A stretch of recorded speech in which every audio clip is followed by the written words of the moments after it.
ഒരു പരിസ്ഥിതി ദിനം കൂടി കടന്നു വരുമ്പോൾ മറയ്ക്കുവാനും മാറ്റി നിർത്തുവാനും കഴിയാത്തതാണ് ഇടുക്കിയിലെ കുടിയേറ്റ കർഷകരുടെ ചരിത്രം. തെരുവപ്പുല്ല് മാത്രം നിറഞ്ഞു നിന്ന മലമേടുകൾ വനസമാനമാക്കി മാറ്റിയത് കുടിയേറ്റ കർഷക ജനതയുടെ കഠിനാധ്വാനമാണ്. എന്നാൽ വനവും പരിസ്ഥിതിയും സംരക്ഷിക്കുന്ന കർഷകർ നേരിടുന്ന വെല്ലുവിളികളും ഒട്ടേറെയാണ്.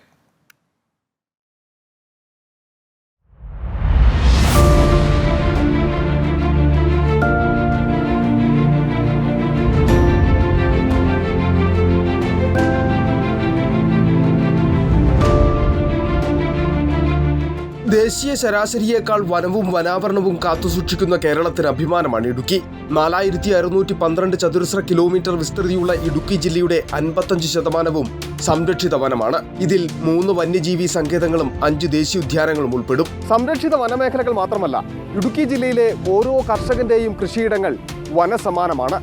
ഓരോ കർഷകന്റെയും കഠിനാധ്വാനത്താൽ പച്ചപ്പിൽ നിറഞ്ഞു നിൽക്കുന്ന വനമേഖല. ഭക്ഷ്യക്ഷാമം മറികടക്കുന്നതിന് ഇടുക്കി ജില്ലയിലേക്ക് കുടിയേറ്റം പ്രോത്സാഹിപ്പിച്ചപ്പോൾ കോട്ടയം, പാല അടക്കമുള്ള പ്രദേശങ്ങളിൽ നിന്നും ആയിരക്കണക്കിന് കർഷകരാണ് മല കയറിയത്. അന്നിവിടെ ഉണ്ടായിരുന്നത് തെരുവപ്പുല്ലുകൾ മാത്രം വളർന്നു നിൽക്കുന്ന മൊട്ടക്കുന്നുകൾ. ഇവിടെ പ്ലാവും മാവും മറ്റു പല വൃക്ഷങ്ങളും നട്ടുപിടിപ്പിച്ച് പച്ചപ്പിന്റെ തണലൊരുക്കിയായിരുന്നു നൂറുമേനി വിളയിച്ചത്. പരിസ്ഥിതി സംരക്ഷണത്തിന്റെ ഒരിക്കലും മറക്കുവാൻ കഴിയാത്ത മറ്റൊരു മാതൃക. ചെങ്കുളത്തും ചിന്നക്കനാലുമായി 1117 ഹെക്ടർ സ്ഥലം റിസർവായി പ്രഖ്യാപിച്ചു. ഈ റിസർവായി പ്രഖ്യാപിക്കുമ്പോൾ തന്നെ നിലവിൽ നമുക്ക് 7 സംരക്ഷിത വനങ്ങൾ ഇടുക്കി ജില്ലയിലുണ്ട്. ഈ 2024 ഫെബ്രുവരിയിൽ നമ്മുടെ ചിന്നക്കനാലിൽ 1.5 ഹെക്ടർ സ്ഥലം പൊതുമരാമത്ത് വകുപ്പ്, റവന്യൂ വകുപ്പിന് വിട്ടുകൊടുത്ത 1.5 ഹെക്ടർ സ്ഥലം റിസർവ് വനമായിട്ട് മാറ്റിക്കൊണ്ട് കഴിഞ്ഞ ദിവസം ഉത്തരവിറങ്ങി. കൃഷിക്കൊപ്പം പരിസ്ഥിതിയെയും സംരക്ഷിക്കുന്ന ഇടുക്കിയിലെ കർഷകർ ഇപ്പോൾ നേരിടുന്നത് വലിയ വെല്ലുവിളികളാണ്. വനമേഖലയുടെ വ്യാപ്തി വർദ്ധിപ്പിക്കുവാൻ വനംവകുപ്പ് കൃഷിയിടങ്ങളിലേക്ക് കടന്നുകയറുന്നു. അനാവശ്യമായ നിയന്ത്രണങ്ങൾ പലയിടത്തും ഏർപ്പെടുത്തുന്നു. പതിറ്റാണ്ടുകളായി സഞ്ചരിക്കുന്ന പാതകൾ പോലും അടച്ചുകെട്ടി ബോർഡ് സ്ഥാപിച്ചു.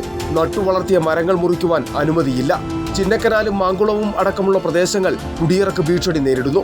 ഇതിനിടയിലും ചെങ്കുളം, സൂര്യനെല്ലി അടക്കമുള്ള പ്രദേശങ്ങളിൽ പുതിയ റിസർവ് വനങ്ങളുടെ വിജ്ഞാപനങ്ങളും ഇറങ്ങി. ഓരോ വർഷവും വനമേഖലയുടെ വ്യാപ്തി വർദ്ധിപ്പിക്കുമ്പോഴും വന്യജീവി ആക്രമണങ്ങളുടെ എണ്ണം കൂടി വരുമ്പോൾ വനഭൂമിയിലെ കയ്യേറ്റം മൂലമെന്ന ആരോപണവും കുടിയേറ്റ കർഷകർ കേൾക്കേണ്ടി വരുന്നു എന്നത് മറ്റൊരു യാഥാർത്ഥ്യം. മനുഷ്യനും പ്രകൃതിയും തമ്മിലുള്ള ഇഴയെടുപ്പത്തിന്റെ വലിയ നേർക്കാഴ്ചയാണ് ഇടുക്കിയിലെ കുടിയേറ്റ കർഷകന്റെ ജീവിത ചരിത്രം. അത് ഒരു കാലഘട്ടത്തിലും വായിക്കാനും മറയ്ക്കാനും കഴിയില്ല. ഈ പരിസ്ഥിതി ദിനത്തിലും അത് ഓർമ്മപ്പെടുത്തേണ്ടതുണ്ട്. വീഡിയോ ജേർണലിസ്റ്റ് സന്തോഷ് ചേകവർക്കൊപ്പം reporter Sandeep Rajakkad, in reporter, Idukki.